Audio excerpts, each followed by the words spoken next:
जय सुहलदेव साथियों। और कैसे हैं आप लोग। तो साथियों, आज मैं बताने के लिए आया हूं आप सभी को कि आप लोग को पता भी होगा और आप लोग जानते भी होंगे कि यानी 2 फरवरी को बसंत पंचमी पड़ रहा है।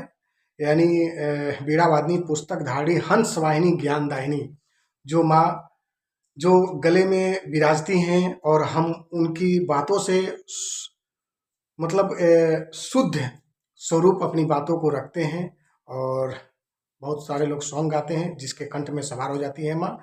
तो आज उनका यानी 2 फरवरी को यानी बसंत पंचमी है। यानी गांव में लोग बोलते हैं सरस्वती पूजन।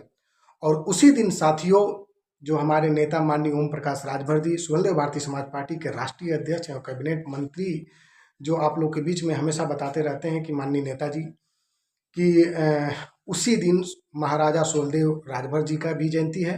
तो आप लोग से कहना चाहूँगा कि ये राजा कौन थे। आप लोग को पता होगा कि हमेशा नेताजी बताते हैं जिसको पहले की जो सरकार थी, जिस सरकार ने पूरे हमारे इतिहास को दबा दिया था कि हम कौन थे, हम किसके वंशज हैं।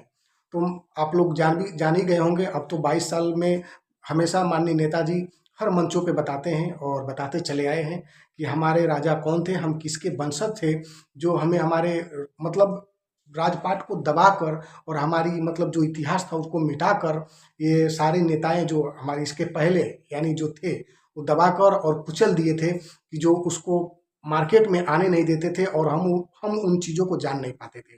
तो वही थे हम लोग के यानी महाराजा राजभर सुहेलदेव राजभर, जिन्होंने नानपारा मैदान बहराइच में यानी मशहूर गाजी सैयद मशहूर गाजी जो विदेशी यानी विदेशी राजा था, 5 लाख सेना के साथ में वो हमारे देश में आक्रमण किया और सुहेलदेव राजा राजभर ने उसे यहाँ पे पस्त कर दिया यानी मिटा डाला।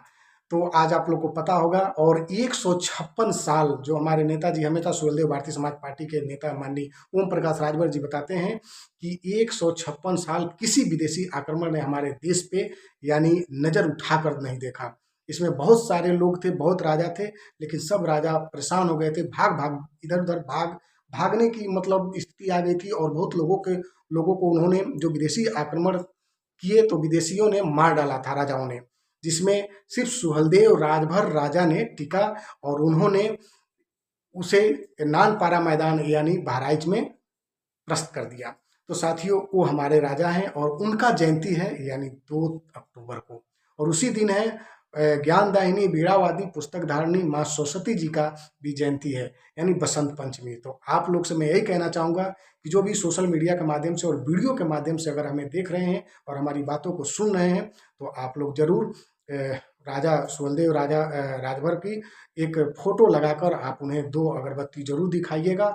और जिस तरह हम माँ वीणावादी पुस्तकधारिणी का पूजन करते हैं, अगर आप स्वच्छ रूप से अगर मूर्ति रख सकते हैं तो मूर्ति रख के उनका पूजन भी जरूर करिएगा उस दिन।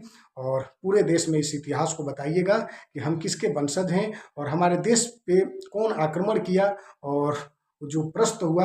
और 156 साल हमारे देश पे फिर विदेशी आक्रमण, जो राजा थे विदेशी, वो हमारे देश पे आक्रमण नहीं किए। तो इस प्रकार के साथियों, आज मैं इस बात को बताने के लिए आया हूँ और वीडियो के माध्यम से बस आज इतना ही। कोई राजनीतिक मुद्दा नहीं है।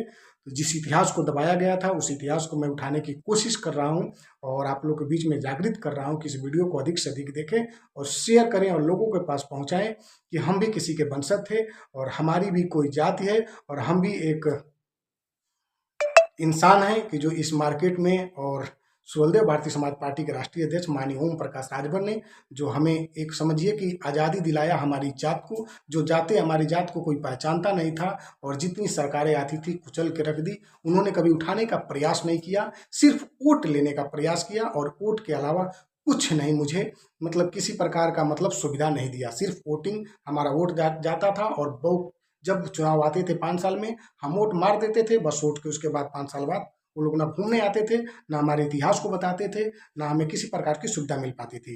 आज साथियों, जो सरकार चल रही है जिसमें सुहेलदेव भारतीय समाज पार्टी के राष्ट्रीय अध्यक्ष और एनडीए गठबंधन यशस्वी प्रधानमंत्री नरेंद्र मोदी और उत्तर प्रदेश के मुख्यमंत्री आदित्यनाथ योगी द्वारा जो गठबंधन की इस समय पार्टी चल रही है, इसमें बहुत प्रकार की जो भी लाभ हैं, व्यवस्थाएं हैं, माननीय नेताजी हमेशा बताते हैं अपने कार्यकर्तागण को कि आप लोग गाँव में जाकर जरूर बताइए और सबको सुविधा लाभ दिलवाइए तो आज का वीडियो इतना ही। तो 2 अक्टूबर को सुहलदेव जो जयंती हमारा है उसे मनाना न भूलिएगा, और माँ बीड़ावादिनी पुस्तक धारिणी हंस वाहिनी ज्ञानदायिनी का पूजा पाठ करते हुए दोनों लोग को यानी जरूर चरण छू के आशीर्वाद लीजिएगा। और इसी के साथ वीडियो को बस यहीं पे द एंड करते हैं। जय सुहलदेव साथियों।